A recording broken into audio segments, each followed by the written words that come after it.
Assalamualaikum warahmatullahi wabarakatuh. Good evening everyone. Irisa singi mafamda kayo mafam kra thamjage. Mayam aina pos karigumba nungai tabadagi phattaba haitare drug lalonba natraga any atopa hiramda ni jati oisano sida phattaba thaboi sigi jati leite ko. Jati am polite masida pangan ni sida maitai ni sida kuki ni amta leite. Ado akoi tampak tele riba maitai amadi pangal ani se. Pangal gi drug pharagana maitai singa karim nawa. Loina magnate ko maitai khara maitai gi drug pharaga pangal singna karim nawa sumaina jamba towe. Ado hena tawri si maitai sile naw singna akoi gi iba matamda khabar kagasta jambana akoi gi mi du maming pandabida Muslim nupi ama du sine yam pan base dum thenge masigi crisis dum tho labni ko masino ngaite yamo ichilinaw sing drug ki product adagi koi poppy farming koi poppy farm toriba poppy sibo product puthoiba drug sung nangai gi masak sing puthoi sing sidi kuki sing anambane masi koi confirm oirabani officially amadi koi prajasia so adai government na masi confirm oirabani Kuki ki karor ki file, lakh ki file Mizoram dagi, adu dagi, Sisupur dagi si file. Ngasi fawa kuki masel amata, makoy masen karim kathay na buude aduga. Ngasi fawa dasu ay na tiyang dabay rakang de kuki dagi, drug sige fully condemn, aduga drug power mi jilay biya roy kay na. Makoy ki khul gi, CSO gi, sigumba, maho ay tiyang na de ko. Udabay rakang de lera, magadi mayam adu subject to correction ni ko. Masuminoy. Ado ngasagi root mara dagi product to iba mafam do product to iba mafam do aduna di ngasi drug thing na bagi makoida wafam apho leite ba any cha kedaw sida makoi masana masagi mi mamang de kai na apho leite ba ado masa akhoi gi masa second third partner second partner haitare second step third step lakpa pangal maitei ani sine yam inneris Ado amaga hagi aina Facebook da kai gumbi ibata kana gumbi jati ema maitai na palaga iramba yauradi mayam haibiro ba ngonde action lobio loge ba yai aisana adugi iran do accept tawjage any pinning budan di pbi ko jati pande aina ngasai gi piri ba message to mayam na munna khangdaba ma yauramba su yai aduna hairamba su yai aina hairi du di aigi pangal communities dani mi gi asuk chamu sauna yoli ba phari ba singsa masigi singsi tauge haina migi di tawrakli bani amadi tawriba sumena nate ba khoi sida lupa chama sani gi chamma gi yonba aduga laikai khun manghanba aduda badnam chaba adugi saruk podi sumena crore doina jel da sahi sang laikibne hena phaiena ai sumaina phagi yoi kai i bane ba adu da react tawna krisi phana yamna kidaw he adu comment do loinamak solution be amte mayam ga pam bani pbo kesu kaide adu saini masu dum sai ko adu nangi kai nasukni aduga amaga haige akhoi gi singa saisin apun bagini ko maitem sung pangal ani sigi akhoi masen gi hunnari ngai da product pu thoi mafam do na hun su hunade thingde maduni hana khantha ga dabsi maka sangna hairo de akhoi da mo friend video si ko har kani aduna ai haijara roi department ya soiba natra kai sing du di mayam hena khangna bang hatani ko adu ani subada ina thamjani ji akhoi pangal chile naw sing da adugi post tu da kedo sumyam yawi akhoi gi Quran bagi certificate drug ki certificate cha krai dagi kamaina leikhibno laukhibno puthokibno haibasi sugumbam sule aduga amaga lei aina chabana sansa mina chabana akhoi gi sahaida ba chinjak to pik haitare ko chigisi chaba mina chabana haram aina chabana halal masigumba leader scholar intellectual adagi sugum miyoi se masing yam chale madu phatte madunadi samasi dai leader ni natraga ai ahaibani haibdi yaro maramdi laitalaira ba to latar ba kya gi hak adagi mayam laikre ko sigi meter sida sugum nam saliba nakhoina su leader ni na matam sang su ere ado hujikti aina mamang na su sai khibani mayam ko khar khar gyan taminasi ya huzik si am emotional loiba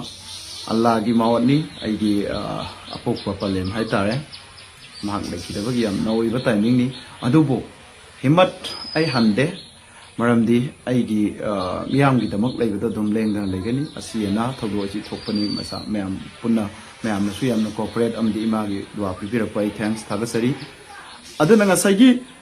certificate ꯄꯤꯔꯤꯁꯤ ꯀꯅꯥꯅꯅꯣ ꯑꯩꯈꯣꯏ ꯄꯥꯡꯒꯜꯗꯒꯤ ꯏꯆꯤꯜ ꯏꯅꯥꯎꯁꯤꯡꯅ ꯑꯃꯨꯛꯀ ꯁꯥꯎꯔꯤꯗꯣ ꯃꯤꯅ ꯍꯥꯏꯔꯛꯄ ꯀꯥꯟꯗ ꯑꯗꯨꯁꯨ ꯁꯥꯎꯕꯤꯔꯨꯈꯤꯅꯣꯕ ꯁꯥꯔꯇꯤꯐꯤꯀꯦꯠꯁꯤ ꯃꯃꯥꯡꯗ ꯄꯤꯊꯣꯛꯈꯤꯕ ꯂꯩꯌꯦꯕ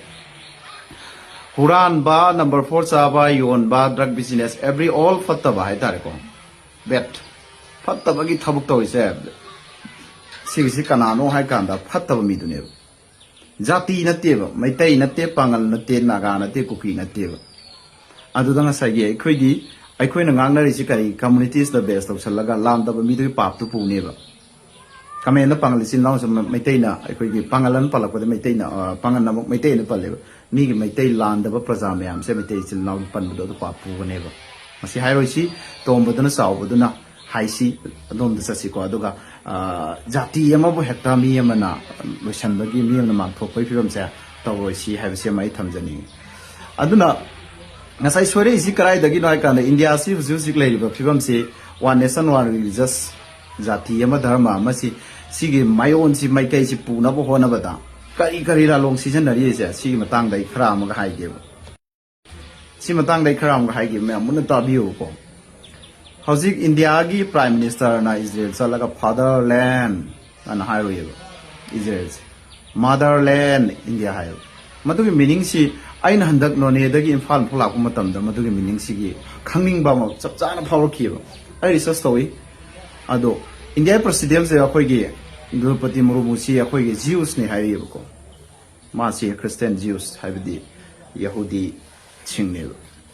aduna ne Modi na asomdana Netanyahu na Benjamin Netanyahu na pale aduna fatherland haib India dana nupi moi Jews kin pina pale aduna motherland hairim ne yang fazana logical da ni ko haido phagi da haibun te prime minister ong ngang ba gaji koina phagi wen khanjal bu yam na te ba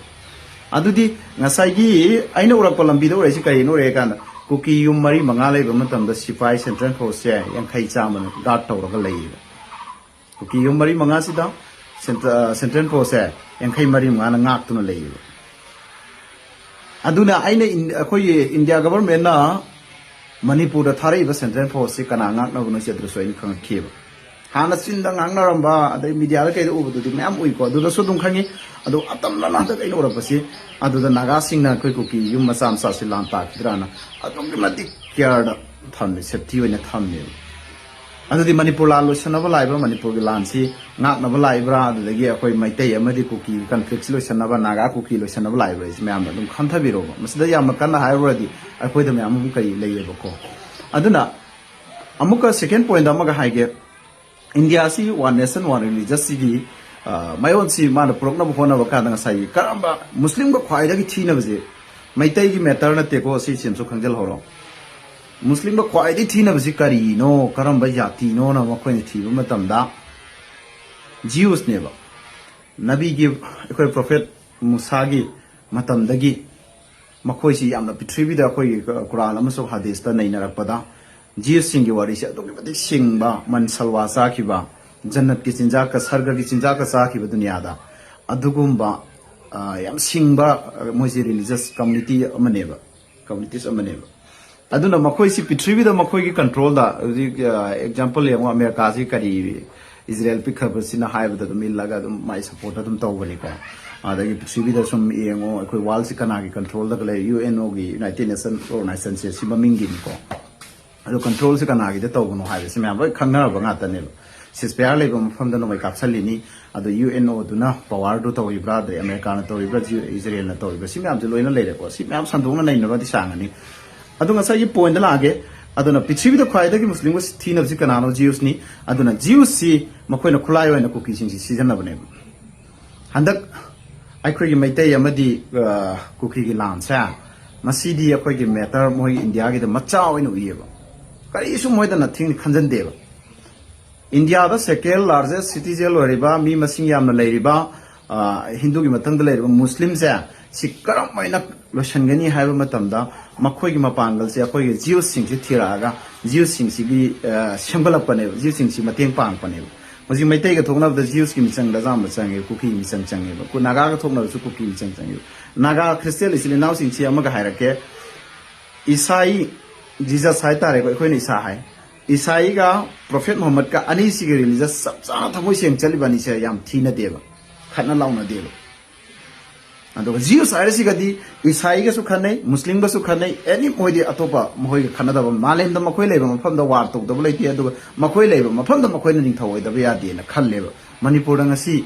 Saidang ga lakhiba kuki na nga si DG DGP mayam si ang ne khawte mayam lai si chi makhoi ge hona sa MLA ahum mari karam bade tara ka khalai ne ado si kari gino makhoi any mafam da kadam hai ta step ama thangjan khar ga mafam du da moi king oi da ba ya de kingdom pan da ba ya de makhoi lit tok da ba ya de ba sa masi ipong pong na khoi na una ba nga ta ne Bangladesh oi ga Myanmar oi ga makhoi ta le se aduna ne khang pa mi du na ne Manipur da sigan aduna amuka khoi gi Manipur gi kuki sing siga problem so hai ge ngasai gi India na ka bi bu se Pangal da attack to na ba amadi Muslim India da attack to na ba gi tawri ba thawrang si da makhoi sing na yam na madu haksin nan lau de ba makhoi ge ba separate administration moi gi jelenga mai ba kaino adu gi we adu se na dom do na ngauri ba hoji gi zren da mili sing manga citizen or American farm thar in Indian government India sarkar ga India government ga yanar tharin mi sahum jang khailan mi Palestine ka pa de yauri me ku ki na sa makhoi sing sia amuk refund return la khine be India da India na su law ga ne ba adugi matam da ne be India manung sida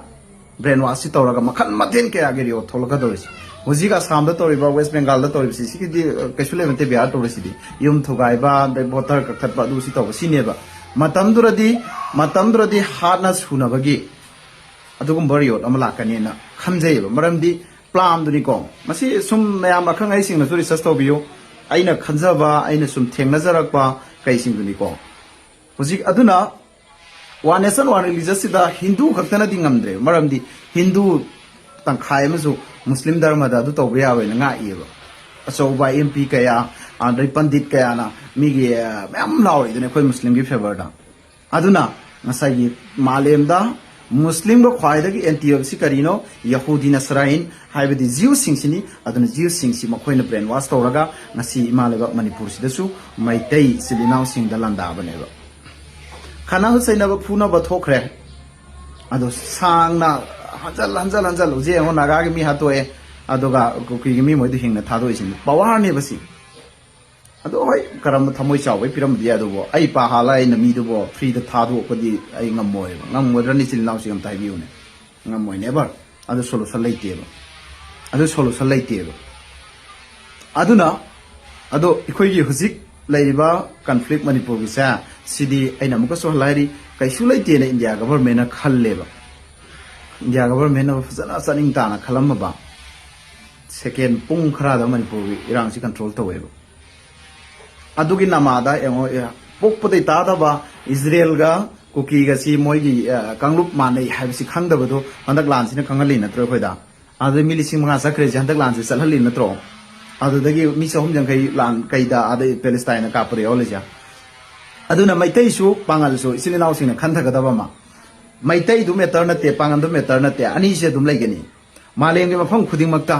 maitai amadi pangal sa ni si no na kairo na raga ning thau hak tak tai lera ni Bangladesh oi gera Kasar oi gera Tripura oi gera aduna ikoi masen si sikjep thana raga drug phare pangan phare du phare punna muthan mina ga pangan ju fatte drug phaba mi du maitai ju fatte drug lalon ba drug chaba huran ba ha ba si jati leite phataba mi du phatabani jati pan bi gano ai haijani ma pi jani message aduga ai gi pangal sin naw sing da ikai re aingon de tek tor imam de Riyazuddin bogi me swai da gi na ha sele sangthem da gi amani phamal